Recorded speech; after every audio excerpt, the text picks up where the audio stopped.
হরে কৃষ্ণ। আমি আর শ্রীকৃষ্ণ নতুন ভিডিও নিয়ে হাজির হয়েছি আপনাদের সামনে।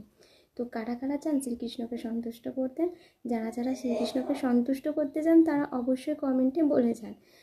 শ্রীকৃষ্ণকে সন্তুষ্ট করতে হলে আপনাদেরকে পালন করতে হবে এই নিয়মগুলি। চলুন তাহলে সেটা কি বলা যাক।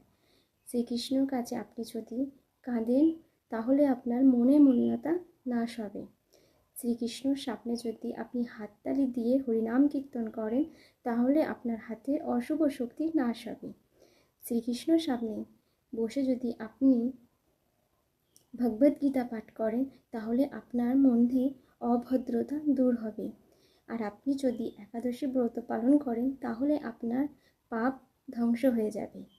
আর আপনি যদি মা তুলসী দেবীর সামনে সেবা হরিনাম কীর্তন করেন হাততালি দিয়ে তাহলে আপনার মনে যা আছে দুঃখ কষ্ট দূর হবে এবং আত্মার বন্ধন নাশ হবে।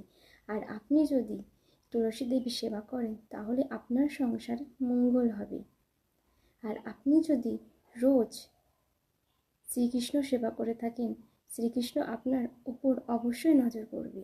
আর আপনি যদি শ্রীকৃষ্ণকে ভালোবেসে থাকেন তাহলে আপনার জীবনে দুঃখ কষ্ট সবই দূর হয়ে যাবে।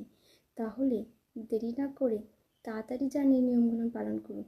আর আপনি যদি রোজ শ্রীকৃষ্ণ প্রসাদ সেবন করেন তাহলে আপনার দুর্ভাগ্য কলুষতা নাশ হবে।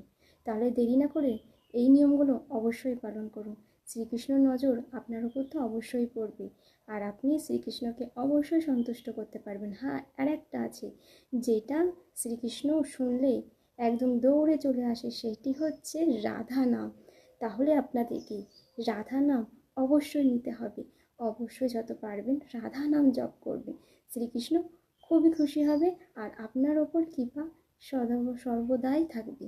তাহলে দেরি না করে এই নিয়মগুলো পালন করুন। আর যদি আমাদের এই ভিডিওটি ভালো লেগে থাকে তাহলে আমার চ্যানেলটিকে সাবস্ক্রাইব করে দেবেন, পাশে থাকা বেল আইকনটি প্রেস করে দেবেন নিত্য নতুন নোটিফিকেশন পাওয়ার জন্য। আর সকলে কিন্তু কমেন্টে রাধে রাধে বলে যাবে, তাই না কৃষ্ণ? রাধে রাধে।